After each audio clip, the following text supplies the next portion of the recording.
It's all just right here in my head. Dig it. All I have to say is... Do you respect the bad guy? You can go to the men's room in the Cow Palace. You're hurting me! Some dumb hick from Mud Lick. I don't give a damn who you are! This is a con job. Pure and simple is exactly what it is. Me, Gene. Who made this coat? Versace. It's Italian. $4,000. Well, brother. Finally, The Rock has come back! That's a wonderful name. Welcome back to Bite Size Sports and Markamania. I am Kev. We are talking about all kinds of stuff today. We got to catch up on some old things like Payback, AEW All Out, the firing of CM Punk. But we're going to talk about some new stuff today. In fact, a brand new promo that actually isn't very new, but we'll talk about that in a second. First and foremost, I want to talk with you all about the rumor that I have seen of Edge going to AEW. What do you guys think about this? It's been a lot, maybe a lot of nothing so far. That's just a picture of Edge, by the way. Let's actually show you the tweet. There it is. Edge has been removed from WWE's internal roster. Now, there's been a little back and forth on that. He was removed, he was put back, but this isn't the first we've heard of this rumor, which, by the way, guys, fire away in the comments. We've got a full show ahead, whether it's about Edge and whether or not you'd like to see him at AEW and who you'd like to see him wrestle with, or if you've got thoughts on some other things, fire away. Twitch, YouTube, or Facebook. I've got ways to see you there. On Twitter, I can't see you. I'm so sorry. So you'll have to find one of those other avenues to reach out to us. But let's just for the sake of having fun, let's talk about Edge going to AEW. Now, I imagine that if this is the case, it's either because Edge is reasonably not happy with how he's been booked ever since he was kicked out of the Judgment Day, which, me personally, it's going to be one of the great what ifs in my mind. Although you can't argue with the decision. Judgment Day is incredibly over. One of the better heel factions in the WWE right now, probably because of the way they've handled the Bloodline, which we'll talk about a little bit later.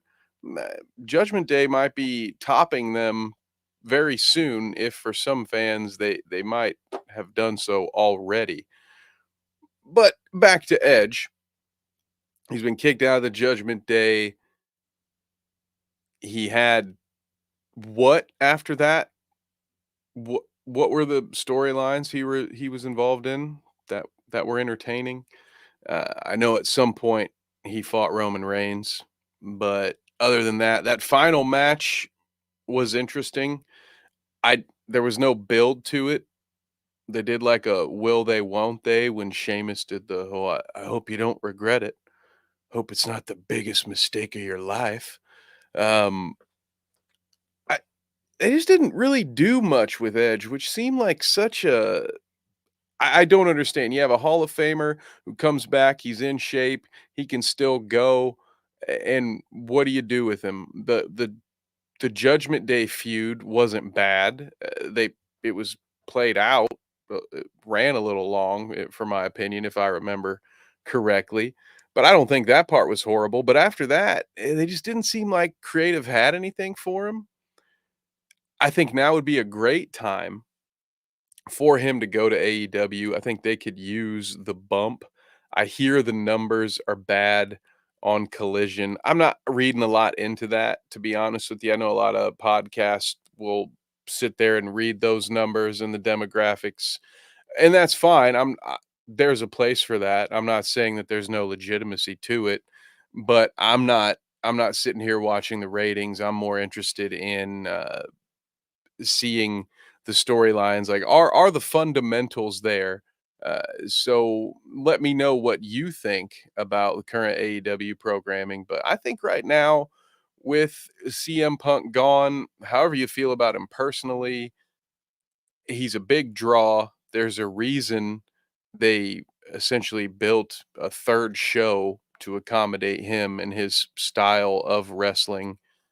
They believed in that. It's definitely a big blow, although All Out, which we'll talk about later, I think showed that it wasn't a backbreaker. It wasn't a, a game ender for AEW by all means. I think they have some important decisions ahead in the coming months with what they're going to do, especially now that they have 3 shows. It's a bit of an albatross now, potentially, to have a Saturday night show. But hell, Edge coming in to that Saturday night show or wherever, they're going to be putting everybody everywhere, from what I understand. Now would be a good time to bring a guy of his caliber in. Who would you want to see him feud with? I imagine Jericho gets his hands on him. Have they? My memory is a bit fuzzy on previous Jericho Edge matches in WWE. I'm certain they had to have worked together before, but Edge is the kind of guy that very quickly could be thrown into MJF's title situation. I don't know. You could do a lot with Edge. I wouldn't hate it. Let me know what you think. Would you like to see Edge in AEW if he's booked like a top guy and if he has some say over his creative? I think I'd be into it. And I'd be cautiously optimistic of an Edge run in AEW. I'll put it that way. But let me know what you guys think in the comments below. We'll move on to the next subject. Now, hopefully, we'll get my dear friend Justin Herbert in the chat. I know he's going to want to talk about WWE stuff. So we're going to talk about AEW stuff until he gets here. Let's talk about the CM Punk firing. First and foremost, let me know if you think he should have been fired based on what happened, what we understand to have happened. And the second question I have for you is, would you be interested in seeing CM Punk in the WWE? I've been thinking about it. We're going to talk about it. We're also going to see what Tony Khan thinks about it, or Nick Khan, not Tony Khan. Whoops. So here it is. Let's see. I love this quote. I'm gonna read it to you. WWE President Nick Khan was asked about a CM Punk return to WWE by ESPN. He says, and I quote, "Listen, we only have respect for Phil. We appreciate his run here. We appreciate what he did and what he tried to do with the UFC. Not many people can actually get in there and do what he did, which hell yeah, that's correct. Okay, after the dig, what a little backhanded compliment that was from Nick Khan. So when we wait, that I'm not reading that right. So when we have respect for Phil, we wish him nothing but the best. Um, that's either a misquote or I can't read, let's just go with the second part. Uh, but listen, we have respect for Phil. We appreciate his run here. We appreciate what he did and what he tried to do with the UFC, which I think is only being mentioned because of their whole merger and that going public. That probably one of those opportunities, you might as well mention him in the same breath as often as you can. He's a C-level employee. He's probably well aware of how valuable those extra impressions were. It probably wasn't meant to be a slight, a dig at Phil, at CM Punk, but that, folks, to me does not sound like a company that's interested in doing business with CM Punk. Do you remember what Seth Rollins had to say about it? Let me actually see if I can pull that up. If I can't, while we wait for that, Seth Rollins was not on board for CM Punk coming. I don't know if there are other members of the WWE that would be, but it doesn't sound like Nick Khan would be into it. I believe Triple H has spoken previously about issues that they had. Not maybe not the easiest. Okay, that's a meme. Damn it. Not the easiest guy to work with by a lot of accounts, honestly. CM Punk's not a super easy guy to work with. I have the video. Here we go. You can hear it from the man himself, but I don't think, as much as we fans might want to see it, I don't know that CM Punk would be welcome. So here we go. I know you're a Midwest boy with ROH roots. Wait.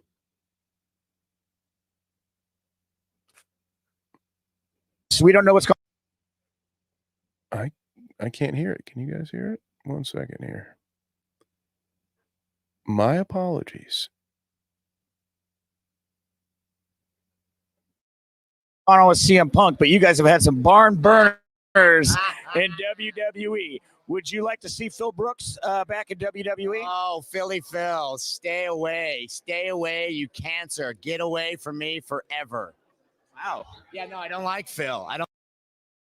He doesn't. Well, that cancer thing, by the way.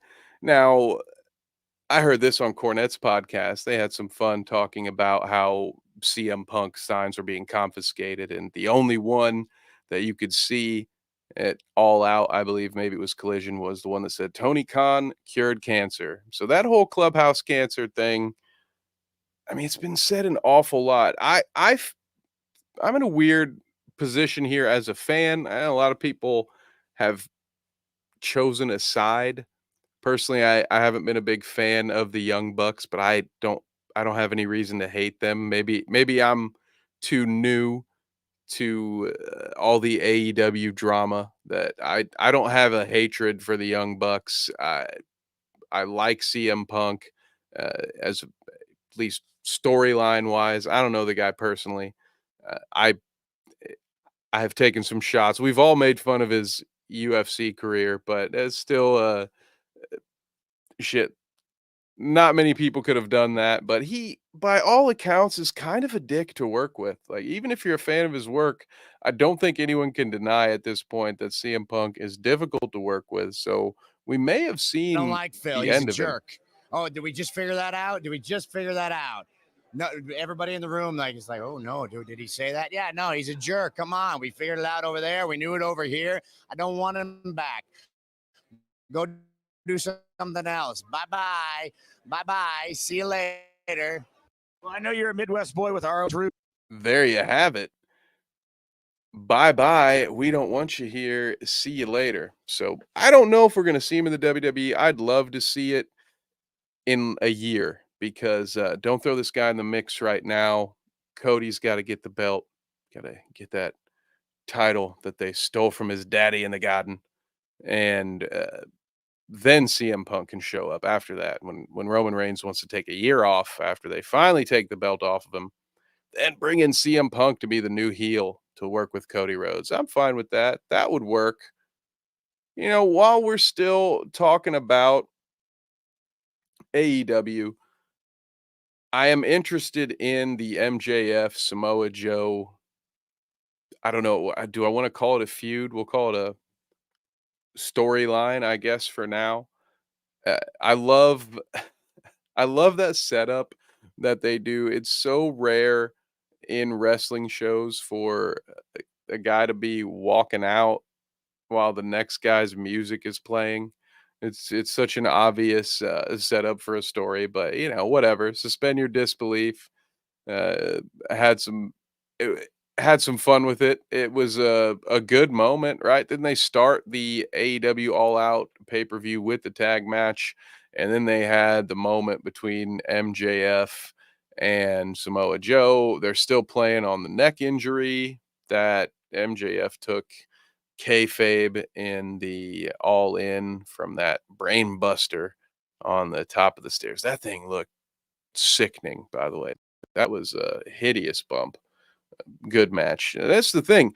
You have those that will say it, and I'm a fan of the Cornette podcast. Not the only one I listen to, though, and God forbid, don't take his word as gospel, nor do I think anyone should.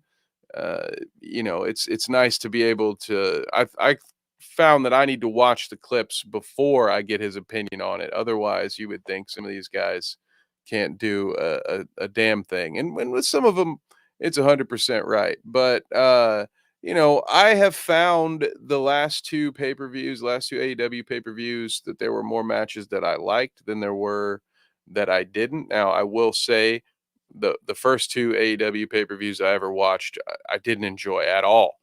So it took a while, took a whole lot of trying to get to one that we liked. But I have found that the product is getting a little bit better.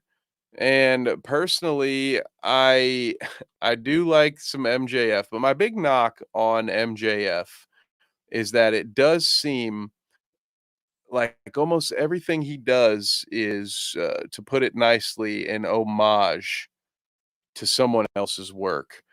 And I say that because look at his newest promo. We got this pulled up here. We got it coming. The boys in the back are working hard to get this clip here for us. So give us 1 second here. We're going to pull this up. We're going to pause it. Now, stop me if you've heard this. Now, CM Punk, who we just spoke about, a lot of his stuff is now MJF's, right? I'm better than you. I came from the whole straight edge movement. All right. MJF loves to pay homage, as it were, to the throwback days of wrestling. So, again, I'm just going to play this. We'll talk about it after, but real ones will know. So roll that. You got a 50-50 chance of winning. But I'm a genetic freak, and I'm not normal. So you got a 25% chance at best to beat me. Your chances of winning go down. See, at our match at Grand Slam, you got a 33 1/3 chance of winning, but I got a 66 2/3 chance of winning because everyone in New York knows you can't beat me. So Samoa Joe, you took a 30 1/3 chance minus my 25% chance, and you got an 8 1/3 chance of winning at Grand Slam. But then you take my 75% chance of winning, since we're wrestling in my home state of New York, and then you add 66 2/3 chance. I got a 141 2/3 chance of winning at Grand Slam. See, Joe, the numbers don't lie, and they spell disaster for you in Arthur Ashe. Disaster. Don't you just love it? Now, for those of you who don't know, that is a Big Papa Pump Scott Steiner promo. I'm going to try to find it, pull it up for you guys here. But what do you even search that? Scott Steiner math. I bet that's all you have to do to find this. Scott Steiner math. Well, it helps when you spell things right. But I can't decide if I love or hate this. Let me know what you think. Of course, now they're just showing the MJF clip. Here we go. I've got it for you. I want you to be able to compare, so you're not just taking my word for it. Here's the Scott Steiner math promo. It takes a little bit longer to run through this one. Sacrifice between you, Kurt Angle, and Samoa Joe. Now, before you get there, you have an important step tonight as you and X Division champion Petey Williams take on the unlikely duo of Kurt Angle and Samoa Joe. You know, they say all men are created equal, but you look at me and you look at Samoa Joe, and you can see that statement is not true. See, normally if you go one-on-one with another wrestler, you got a 50-50 chance of winning. But I'm a genetic freak, and I'm not normal. So you got a 25% at best at beating me. And then you add Kurt Angle to the mix, your chances of winning drastically go down. See, the three-way at sacrifice, you got a 33 1/3 chance of winning. What's up, Wade? I got a 66 and 2/3 chance of winning because Kurt Angle knows he can't beat me, and he's not even going to try.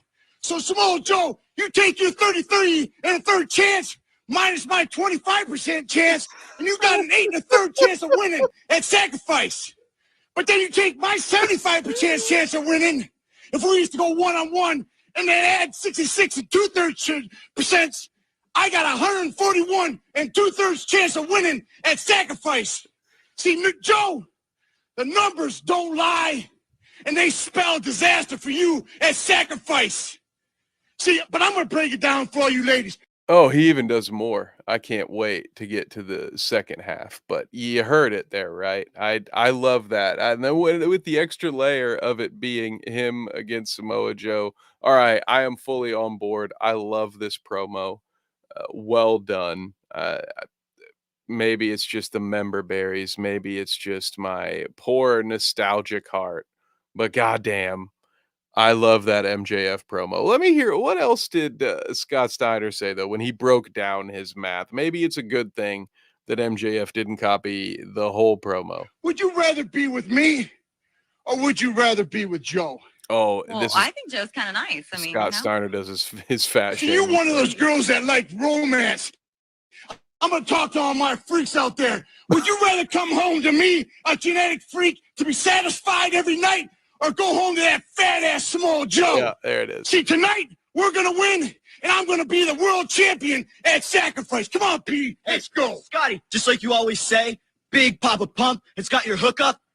Well, Maple Leaf Muscle is you need to look up. Holler if you hear that. Oh, wow. Yeah, he was like, hey, let me make sure I get the tag of my line on. Oh, my God. Woof. No, but the MJF promo, the part that he took the right parts, did he not?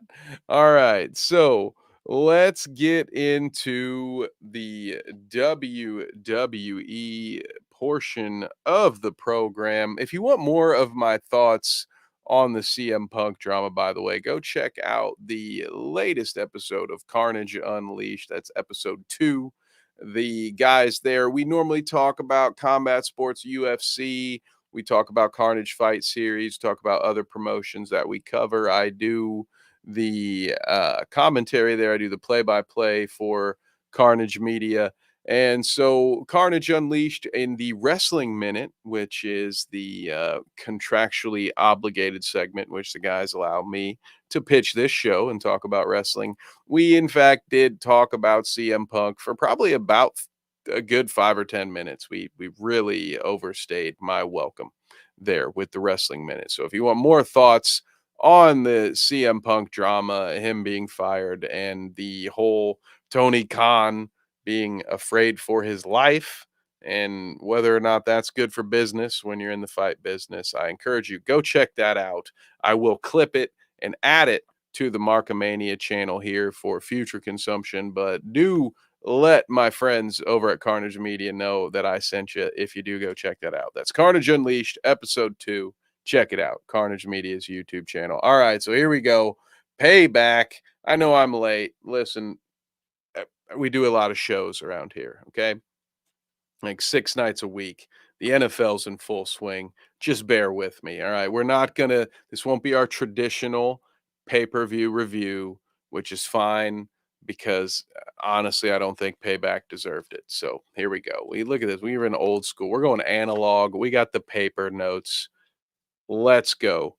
Becky versus Trish in the cage, and we will talk about the storylines as they've progressed from Payback. We're just going to talk about that kind of all at once here. So I didn't hate this match. I think it's weird to start a pay-per-view with a Hell in a Cell match. I think that's bold strategy, Cotton. I think you should tend to work your way up into that, but I mean, these pay-per-views, they're a roller coaster ride, man. You got to have ups, you got to have your break matches, so you do want to start strong, and I think these two are good performers. I like the, albeit a bit cliche, the breakup of Trish Stratus and Zoe, And then they had Zoe fight Shayna Baszler in the following Raw. So they're clearly trying to do something with her. And we should talk about, while we're here, we're talking about Becky Lynch. She happened to add to her resume, her legacy, however you want to put it, by winning the women's NXT championship. What are your thoughts on that? Because it's not a belt I think she needs. They clearly got a ratings bump by having her come down and fight Tiffany Stratton. Are you okay with, do you like the idea of having these main roster folks come down, winning NXT belts? We saw Dom Mysterio, they've tried to add to his legitimacy. They had him come down. I think he fought one match in NXT, he won the title. I haven't seen him defend it. Has he defended it? Maybe once. I admittedly don't watch a lot of NXT, which I think is why they're doing things like this. They're trying to get more viewers. So they're pulling from their main roster talent, sending some big stars down there to fight for championship belts, have it more intermixed as a third brand instead of being strictly the minor league brand. I don't hate that idea. So Becky Lynch went on. She's won that title. So we'll see what's going to go on with NXT. But it seems like her feud with Trish is over. And maybe she'll be feuding with Tiffany, who maybe will get the NXT belt back. There's probably some room for her in the main event, or in either the SmackDown or Raw roster, with Bianca taking a little break right now.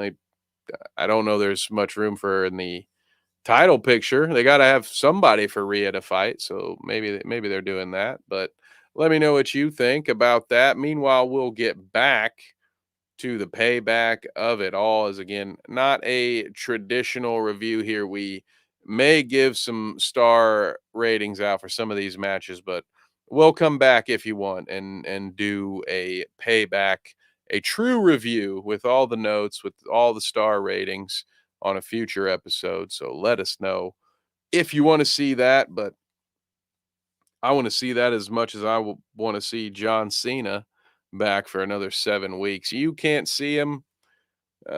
Maybe you wish you couldn't, but this whole Miz LA Knight thing wasn't bad. LA Knight, yeah, obligatory, yeah, for the show. Miss you, Justin Herbert. Shout out. Appreciate your comment earlier. Dude's just been dropping LA Knight yas on some of my posts. We love it. I love this guy. I hate the narrative that he's too old. That's ridiculous. Any fans of Diamond Dallas Page know that that's ridiculous. AJ Styles as well. Fans of him would know that that's ridiculous. Now, I'm not saying he's going to get the rocket strapped to him and be the face of the company for the next 10 years. But again, those two guys I just mentioned had great careers on to a much lesser degree. Let's talk about somebody like the Boogeyman, who was 40 something. He still got, now his gimmick was just dumb, but it's not necessarily on him that didn't work out. Bobby Lashley, another guy who was old when he got his start, got his first push. And hopefully the WWE learns from some of these mistakes by the fact that they still have Bobby Lashley on their roster. They still have AJ Styles in the main event, upper middle card, at least picture, that they'll see, okay, LA Knight has plenty of miles to him. I think maybe he's in line for the IC title once Gunther graduates. We should talk about Gunther's IC run. We'll get to it. I'm not impressed, by the way. I don't care how many days you held it. You defended the title, 26 times? Come on. I hate that I'm siding with the goddamn honky tonk man on this. I mean, that's a ridiculous sentence to even say. I feel so old. No wonder there's no hair left on my head. But gee, that guy defended it 100-something times. Yeah, that's impressive. 26 times in 4 years or whatever is a joke. Gunther's not a joke. He's a great worker. There's a reason they've put the belt on him. There's a reason they've had him start a Royal Rumble at 1 and work all the way to the end. And he's deserved all of that. He's phenomenal. One of the best feel-good stories in wrestling as well. Look at some of those early Walter pictures. Look at his pre-WWE pictures and just see his transformation. The guy's committed. He deserves everything that's coming to him, but 26 defenses as you break a record is ridiculous. So put that belt on LA Knight. Yeah. And we'll see. I don't know that he's going to be ready for a title. Is he going to take Seth Rollins' title? Nobody not named Cody Rhodes, in my opinion, is in the running to take Roman Reigns' title until we get to WrestleMania. I think they're going to milk that out. They've been milking this bloodline thing. I mean, something awful. It's terrible. They got to figure it out. This, which again is why they should have just taken the belt off him at the last WrestleMania. But let's not cry over spilt roads, and let's move on. There's nothing special. I mean, LA Knight, he beat The Miz. It wasn't a great match. It wasn't a bad match. He got the I don't really like you, John Cena, but this is about respect. John Cena puts him over. So he didn't need that, by the way. Can we acknowledge that he did not need that whatsoever? The crowd decided a long time ago that LA Knight was over. And it's been the front office that's been late to the party. So it's weird to me that they forced in this whole, oh yeah, let's have John Cena put him over and say, oh yeah, okay, great. You usually reserve that for guys that need it. This guy doesn't need it. Welcome to the party, pal. Yeah, LA Knight's over. Glad you guys realized it. So glad to see that he's not jobbing to folks anymore, because it seemed like for a long time they were content to just let him cut promos and lose every match. So they're figuring something out. But let's move on. Mysterio versus Theory. They did the whole mask bit that I've seen way too many times in Rey Mysterio lore for me to care about. To be honest, I don't know what they're doing here with this, and I don't really care. Do you guys care? I thought they were gonna have Knight take on Theory, which again, the United States title, that one or the IC, that seems like the perfect belt for LA Knight here in the near future. So at first I was interested in that. Then they had Escobar win that match. And then I thought what everyone else thought, which was, okay, there's the LWO. Ray's getting older. Traditionally, the WWE, they want to have that Latin American superstar that's over, just like they want to stash a few Indian folks on the roster. So when they go over there, they can pull out Sankey and maybe send Jinder Mahal, whatever. They keep a deep roster. They go to Saudi Arabia, they'll have Mustafa Ali fight, even though you haven't seen him on TV in months. They do these things. So I thought, okay, they're gonna have Mysterio pass the torch to Escobar, whatever. I'm not super interested in it, but he's a good worker. I understand the business move. But then they did the whole Theory injures him, and Rey Mysterio, of all people, who does not need a mid-card title, of all the people on this roster that might use the rub that belt could give, it's not damn Rey Mysterio. Are you kidding me? Good for him. I guess he got one. Is this his sailing off into the sunset? Now, what I could see is maybe they bring back Ray versus Dom to get into spoil a little bit of the Monday Night Raw content.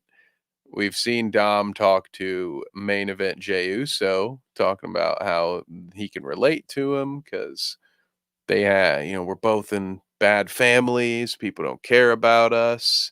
Dom's got that North American championship. Ray's got the United States championship. Maybe they do that whole thing, They've got a champion versus championship match in NXT coming up with Dom. Maybe they'll do a title versus title match with his dad. That'd be a proper send-off. Have Dom, Dirty Dom with 2 belts.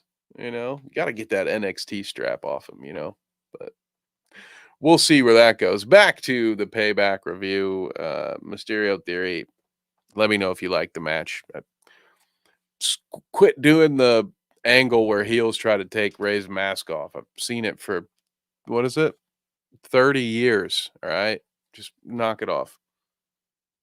All right. Next we had Sami Zayn and Kevin Owens taking on the Judgment Day. All 5 of them, including JD McTuggernuts, who is he in? Is he out?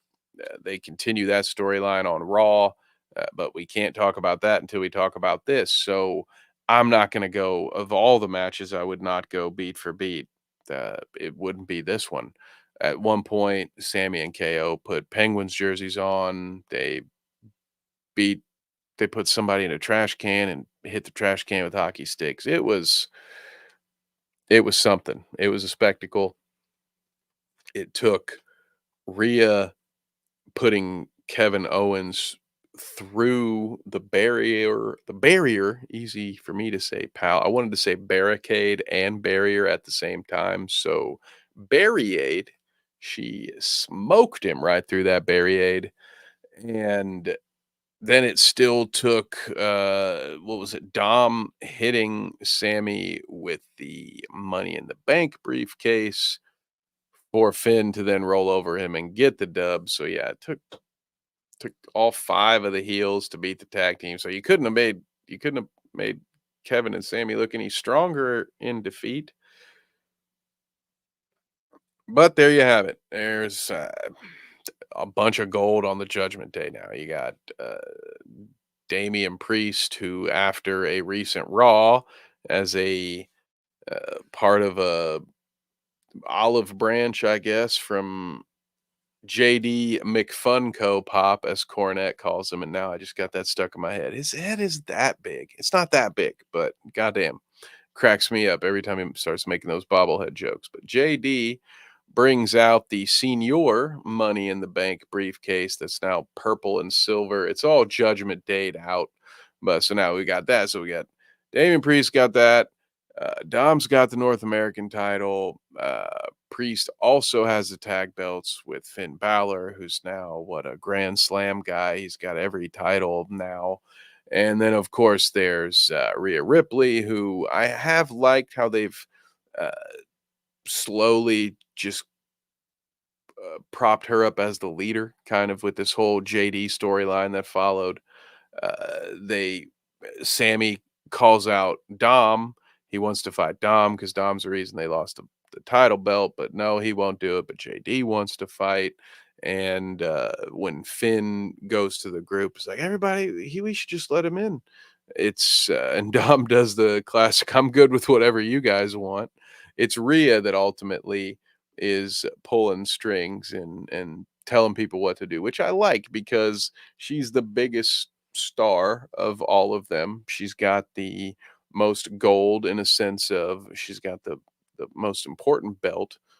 She's the world champion. Nobody else in the group's a world champion. And frankly, she's the biggest star and might be the best worker. I haven't seen good manager work, ringside work like that.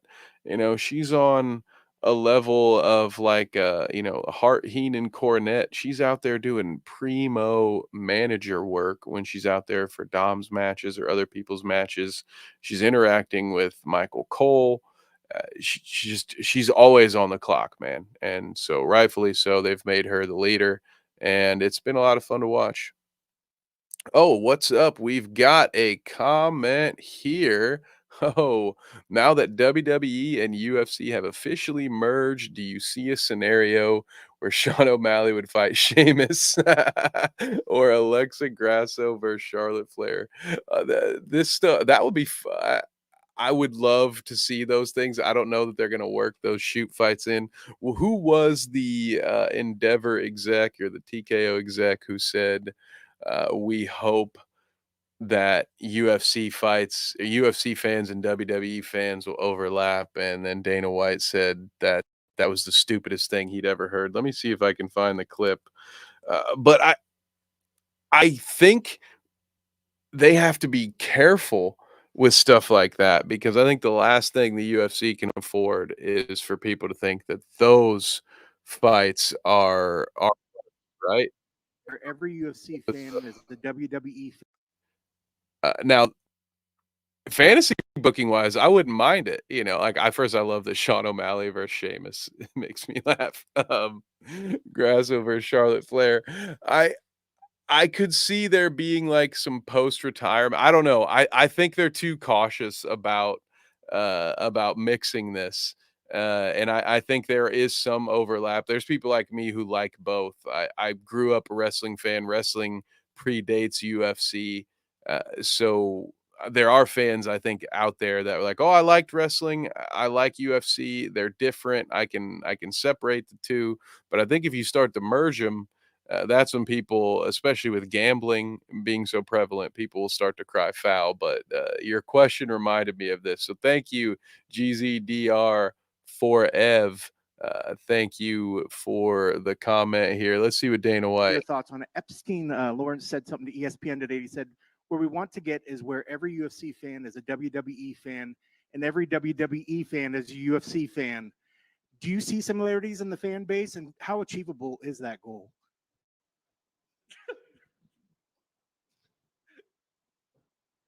Lawrence, I love you. One of the dumbest statements of all time. Yeah, I don't know why he said that. And why you got to make me? I don't even know what to say to that. No. Answer this question about my boss. There's some crossover. Some people like WWE, some people like UFC, some people like both. I don't think there's ever going to be a day where we turn every UFC fan into a WWE fan or every WWE fan. What's beautiful about the synergy? I think it's harder to turn pure UFC fans into WWE fans than the other way. I think, at least again, from my opinion, you can be a WWE fan and be like, oh yeah, I like the shoot fighting too, brother. Let's see. He said, yeah, but look at what the Paul brothers are doing for boxing. I think they put a spark back into it. I would agree with that 100%. As much as I do not like the Paul brothers, I've said it before on other podcasts. I believe at least Jake Paul is good for boxing. I think sports in general are always better when you have a good heel. You need someone to root against. Baseball, for me, was at its peak in the late 90s, early 2000s when everyone hated the New York Yankees. It's always better to have an evil empire that needs to be knocked off. And I do think that what boxing was missing for a long time were these characters. You had it in the 90s, you even had these character promoters. You had these guys like Don King, who, were weasels. I mean, these aren't not good people, most of them, but they were personalities. They knew how to sell fights. They knew how to sell pay-per-view tickets. And I agree. I think the Paul brothers, or at least, Jake has definitely been good for boxing. I think Logan's even been pretty good for WWE, as much as I hate it. And all this shit that's going on with him and Dylan, it's certainly drawn a lot of eyes, which at the end of the day is a net positive for the sport. I know there will be a lot of purists that might disagree with me on that. And I can understand that, but I want to see combat sports thrive. I want to see more people talking about it. I want to see more people watching it. And I just hope that they can understand the difference between pro fighting and celebrity boxing. But when it comes to Jake Paul, especially, I mean, I do feel like he's been taking it seriously. I think we've seen the growth fight after fight. So if there are WWE wrestlers like CM Punk he did the UFC thing. I mean, Brock Lesnar is the much more successful version of that. So maybe let's use that one other than CM Punk. But I can absolutely see there becoming some sort of avenue, maybe where some of these fighters cross over. I think it would be really fun, like fantasy booking, going back to the original idea, to emerge scenario. It would be a lot of fun. I would love to see, at the very least, they need to do a video game of it. All right. Can we all agree with that? They should do a UFC versus WWE video game where you can put Sheamus in the cage, or you can have, Cody Rhodes fight somebody in the cage, or you can put John Jones in a Hell in the Cell match and just take out all your frustration. You can put Cormier versus Jones in a no holds barred Hell in the Cell. You lock that bastard in so he can't get out. I would be down for that 100%. I'm going to finish. Let's see what else Dana had to say about this synergy between these two fan bases is they are very completely opposite. There's very little crossover. And again, maybe he was misquoted. I hope that's the case, because I could not disagree. Could not disagree more, he says. But yeah, no, I don't think they will, as whatever that Mr. Epstein said, I don't think they'll get to a spot where every fan loves them both. I think listen, it's hard out here for a wrestling fan. Not a lot of people get it. I think you have to be exposed to it at a young age to have an appreciation for it.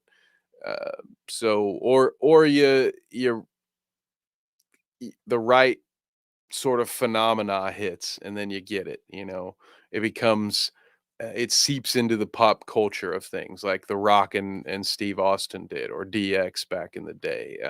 Which that doesn't come around frequently. So anyway, back to where I was in the Payback review here, and we're almost done with that. Don't worry, I'm saying that more honestly to myself than those of you out here watching. This one was tough for me. Cody Rhodes on the Grayson Waller effect. He was just there to bring back Jey Uso. Why does the WWE do this all the time? I thought they would have learned.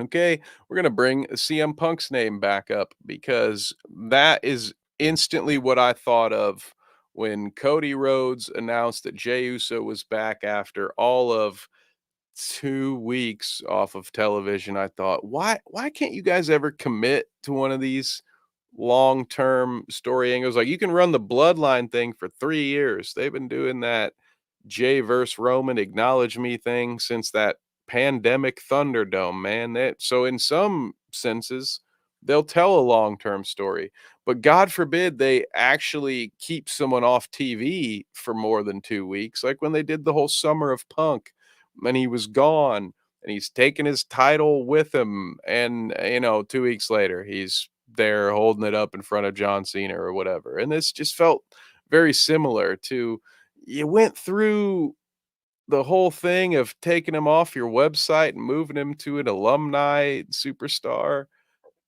and you just bring him back now. I would have kept him away for a little longer. I don't hate what they're doing with him so far. They're bringing him back as a baby face, but the other faces have not forgotten the heelish shit that he did, nor should they. So I do like that dynamic. You got the Judgment Day dangling offers at him. So I don't hate it. I don't, it's all right. I just, all of that stuff would have still been there had you waited another month. But, this is what happens when you have 5 hours of television every week, and, you schedule maybe 7 matches to cover all of it. You got to figure something out to do with the rest of your television program. So after the whole Waller effect nonsense, we had Rhea versus Raquel Rodriguez. And that was a decent match. It wasn't bad at all. They kept the strap on Rhea, as they should. I should probably phrase that differently and say belt when referring to her. But anyway, yeah, that wasn't a bad match. And then we had Seth versus Shinsuke, which was a good match, good work. But I like Shinsuke. I just don't see him as a real title threat. So this whole feud that they're doing, it just kind of feels like we made this belt, we made it the workers' belt. Seth's going to be the opposite of Roman. He's going to defend that belt this Thursday in Saskatchewan and next Tuesday in Paluca. And so he'll take on all comers, which sometimes leads to not great matches. And it's not, I think maybe Shinsuke could have been built into that right main event title threat. He's been there for a long time. He's got a great history. He's done a lot of things, but he just kind of came out of nowhere. It was a heel turn out of nowhere. It went from that, what was it, that 6-man tag with Seth and Cody, and then he turns on him.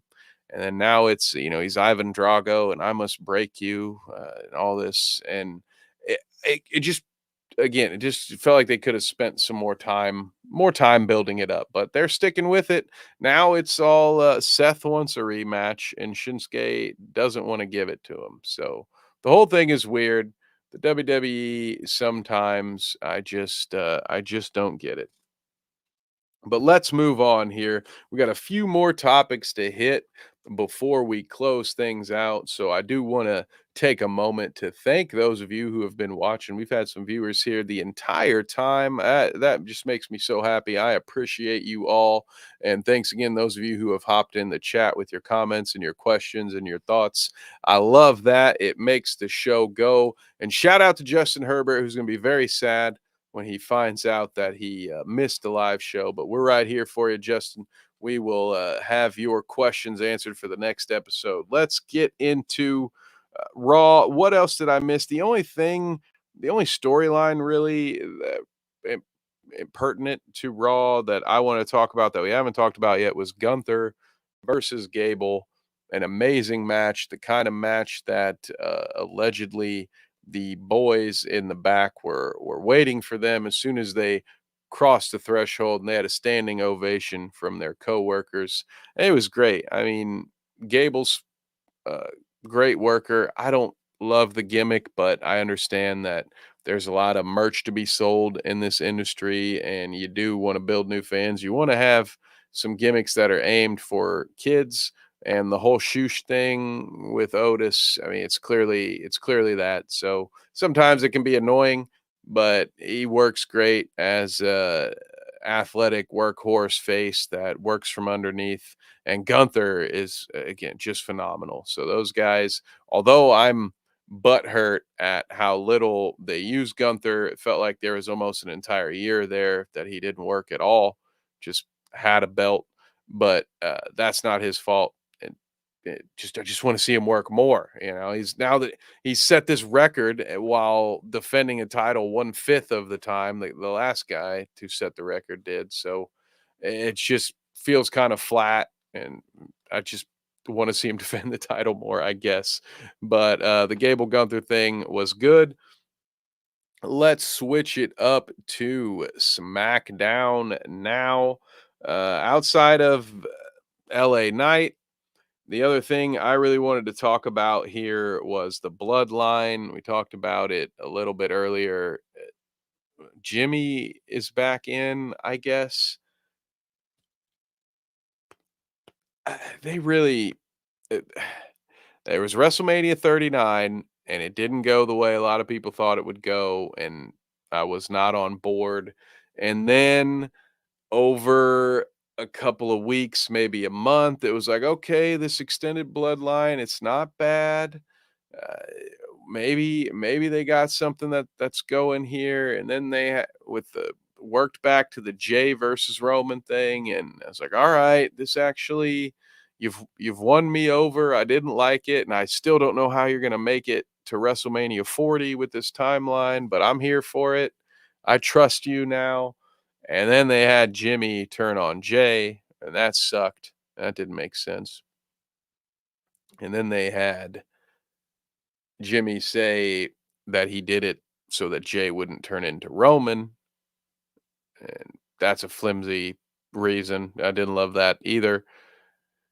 And then you have John Cena come out, and Jimmy kind of reiterates, I didn't want Jey to turn into a guy like you. And then John says the wrong Uso quit. And now that apparently was enough to get Jimmy to go back to being a heel and saying, I will do Roman Reigns' dirty work. I will work with Paul Heyman and Solo Sikoa, even though I was the one who shut that whole thing down like a month ago, maybe. Has it been a month? Yeah, so I feel like, I don't know that they necessarily have jumped the shark, but they are recycling their content at this point. I don't know that they have however many months we've got. It's about 6. I don't know if they're going to make it to WrestleMania with this bloodline thing intact. I think we're going to see less and less of Roman. Maybe they'll do something to keep Solo involved. Are they going to bring Nia Jax into the bloodline? She has returned. Is anyone happy about that? That will be our final topic. Of all the returns, excited about Bryan Danielson's return. That was clutch. Couldn't have come any sooner with the CM Punk news. I think that kind of helped save the day. For some people, the Danielson Ricky Starks match was match of the night in AEW All Out. So, there was that return in the nick of time. But then on the WWE side of things, we had Nia Jax return. And sorry, I guess I kind of forgot that was in was that in Payback? Was that in the Rhea versus Raquel Rodriguez match? I believe it was. Yeah, because she helped Rhea win and then followed it up by, as soon as Rhea had won, she then attacked her. And I thought, because Nia Jax actually came out wearing, I think, black and purple. So I thought, oh wow, they're going to add Nia Jax to the Judgment Day. That is overkill, because you already have the most dominant woman on your brand, and she's already body slamming some folks occasionally. She's shoulder tackled Kevin Owens through a barricade, a same guy who just a few months ago only lost his shot at the world title because the Usos were involved, and Solo Sikoa and Paul Heyman, and they handcuffed him. That guy gets knocked out by Rhea Ripley, so they don't need Nia Jax for any reason. But luckily that was not the case, I guess. I mean, in my opinion, we'd have been lucky if we hadn't seen her come back at all. No offense. I'm sure she's a great person. I hear her and Charlotte Flair are good friends. Whatever, nothing personal. She's injured a lot of folks. Not excited to watch her work, and definitely not excited to watch her work with Rhea. Rhea's a great worker. I think could probably take bumps for just about anybody. How is Nia gonna take any bumps for her? It just seems like an awful situation that I personally don't want anything to do with. And with that, folks, I will leave you for our next episode. We're going to look into some NWA stuff. Chris Adonis, the former Chris Masters, had an interesting tweet about Tyrus, saying that calling out the NWA's Twitter handle and their, I can't remember the guy's name, but their head of talent relations, in a tweet beneath it, saying, can we all finally admit that the NWA fans didn't turn on Tyrus because of his Fox News stuff? It was, and I quote, because he couldn't move. So gonna look into that. Maybe go watch some of Tyrus's matches at NWA. Maybe go watch some of Adonis's matches at NWA. I'm gonna be honest, I haven't watched much of either of those guys since they left that brand up in Stanford. So we'll check that out for the next episode, including whatever else has happened in the wild world of wrestling. So until next time, thank you so much for watching. You can find me on Twitter at @KevNevick_. You can find our partner right here, Bite Size Sports, the parent network, brought to you.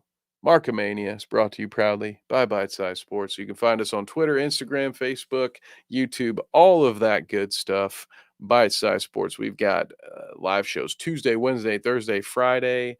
and every Sunday as well. So we've got almost the full weekly buffet for you of live content. But until next time, thank you so much for hanging out with me. I will see you next time. You're the best. Take care.